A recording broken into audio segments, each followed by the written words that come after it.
Hello, folks. I'm going to walk you through my top 10 essay mistakes to avoid as you start to write an essay, which I'm recording this just before I have my English 3 folks write our essay on naturalism slash the age of innocence slash Ethan Frome. But this is applicable to any essay. This is all stuff that I've thought about carefully. I've been using this list for years now.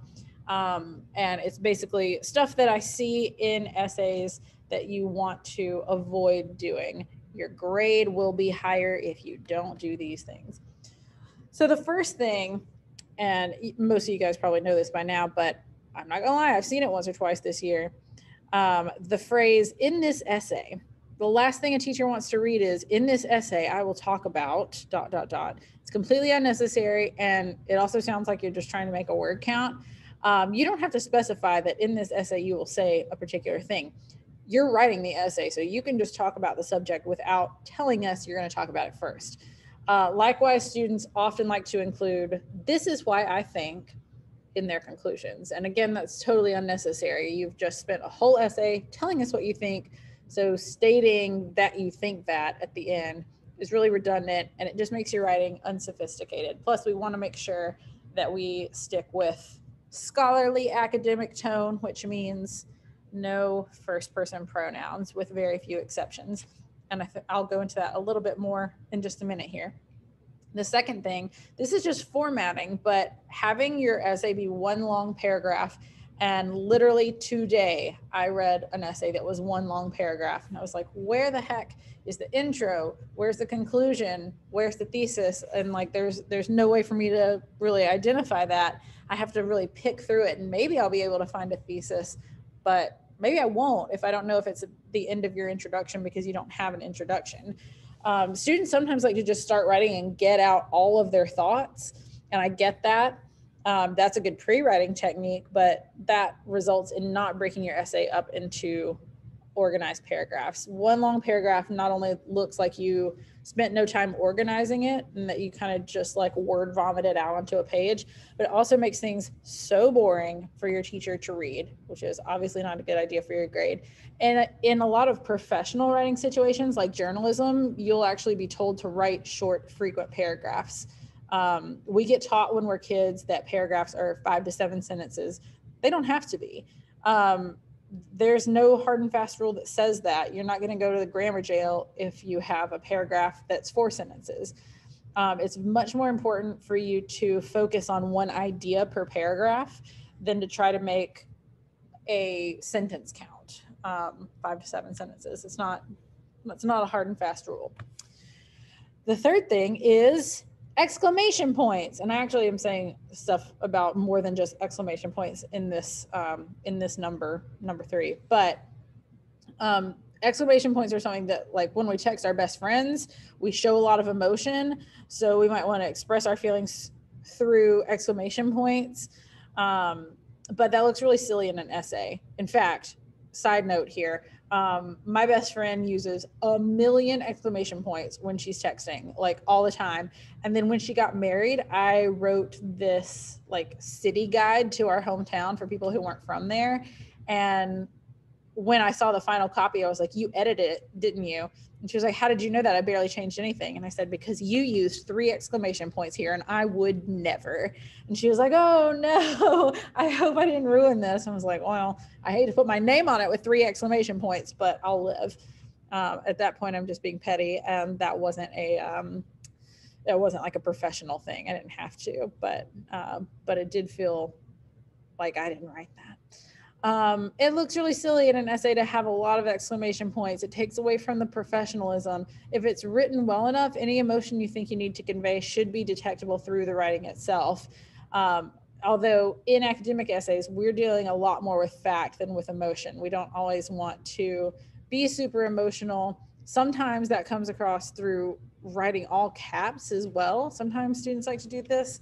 Now it's been a while, but a few years ago, I had a 9th grader who wrote an essay that was like anti-smoking, which there are plenty of logical, objective reasons to be anti-smoking, but it was like all caps, a million exclamation points. "If you smoke cigarettes, you are an idiot." And it was just like, okay, I feel like you're yelling at me. It just looks unprofessional, and it might make your teacher think that you're emotionally unstable and that they shouldn't take your writing seriously because you're yelling at them through paper. Basically, anything that you would only write in a text to a friend has no place in an academic paper. And this also counts when using words like heckin' or hella or yo or anything that you currently say in your informal slang that I didn't include here. Just keep that stuff in text messages.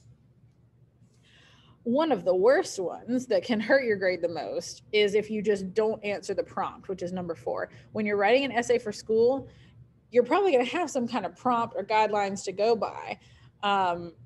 For instance, right now, those of you who are getting ready to write your naturalism paper, you have 7 different prompts to choose from. But if you write a paper that doesn't address one of those prompts, then you're not going to get a very good grade because you haven't answered the question. If you have a choice of prompts, also make sure that it's clear which one you're answering. And you should do that through the thesis, not through a title that says something like option B. That's no good. Sentence fragments. This is a really tough one for a lot of people. Sentence fragments are often okay to use in creative writing, but definitely not in academic or professional writing. The same goes for sentences that begin with and or but. I do a lot of creative writing, and when I'm writing creatively or when I'm like writing on social media, I use fragments galore. I use comma splices galore. We kind of talk in fragments and comma splices all the time, and that's fine. But for an academic paper, you want to be more technically correct and use full, complete sentences that are punctuated correctly. So this is kind of tied back into number 1 as well, this I think. Particularly in thesis statements, students often write, I think the voting age should be raised to 21 because that's another unnecessary and unprofessional faux pas. Your whole essay is about what you think because you're the one writing it. It's all your opinion, but you should write it as though it's fact. You don't need to remind your reader that it's your opinion. It's a lot more concise and sophisticated to simply say the voting age should be raised to 21 because it definitely presents as much more of a fact, and like it leaves less room for argument. If you're saying, I think the voting age should be raised to 21, number 1, it sounds not as convincing. It sounds like you're not sure if it should be changed to 21. And if you're not sure, then why should I be convinced by that? And also, when you tell me, I think the voting age should be raised to 21, I mean, I know all of you. I like all of you. I respect your opinions. But somebody else who was reading this essay might be, well, who cares what this person thinks? I don't even know this person. So keep that in mind. You want to give yourself some credibility.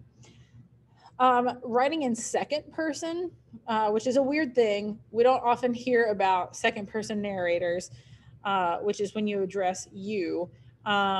The use of you is typically reserved for like instruction manuals or choose your own adventure books. Sometimes in fan fiction, that's a thing.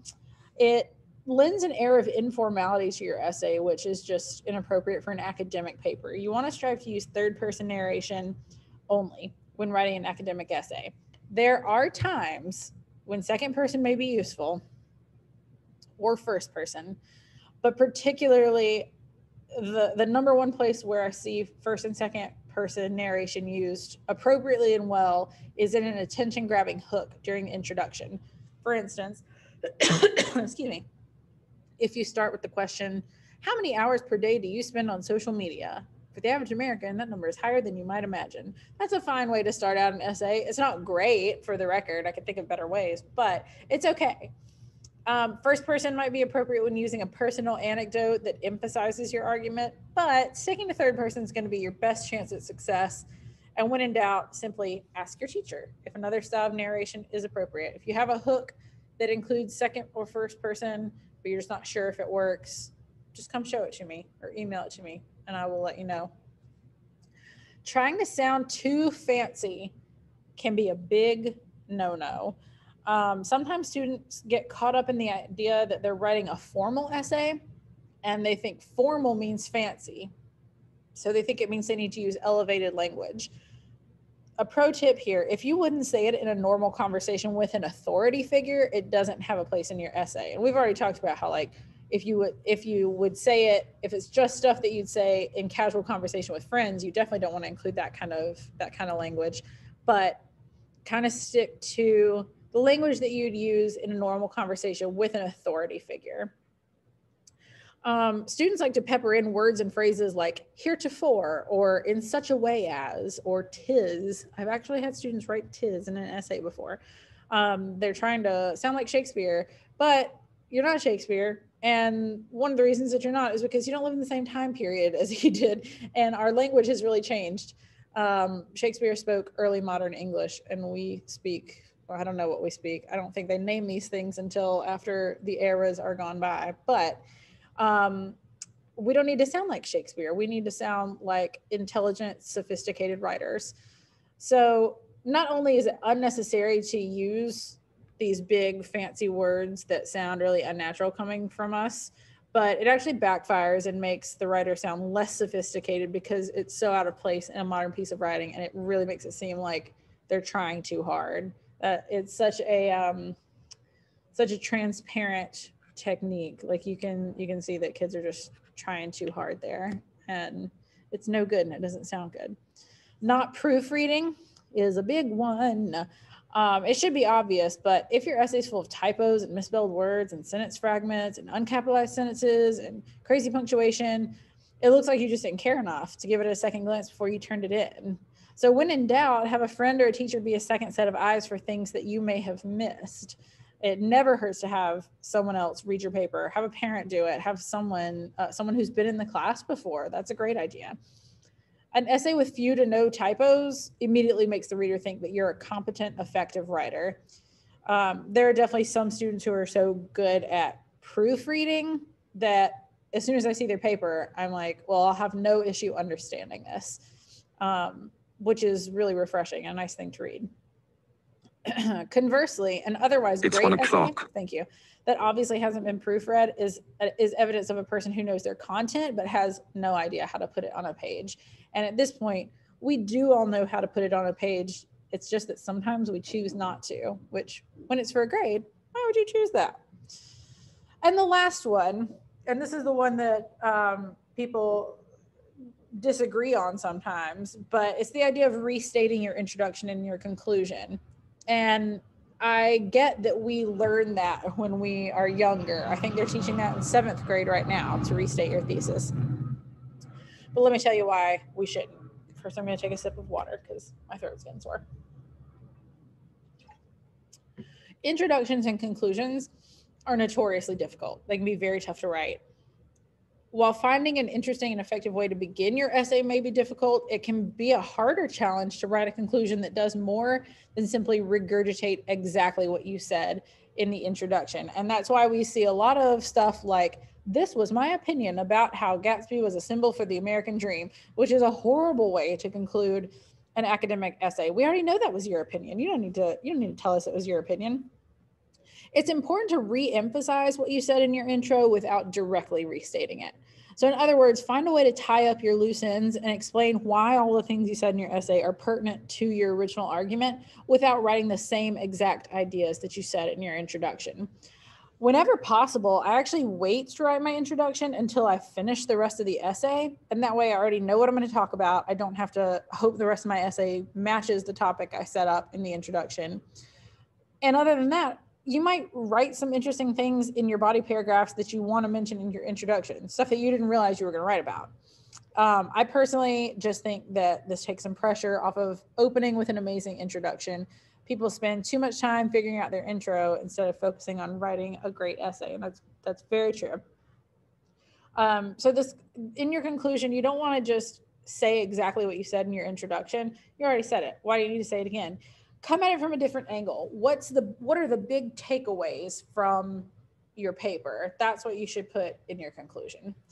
And then right here, this is just an example of an email I received from a terrible student who tried his best to use all 10 mistakes. And if you take a quick look at that, you can see how terrible it is. All caps really stick out. You got some exclamation points. In this email, I wanted to It's not good. It's really horrible. I can't believe a student would do that to me. So just remember these, and always feel free to refer back to this as you're writing essays, not just the one that you've been assigned currently, but for all future essays. This is just good information to kind of take with you and remember as you're writing.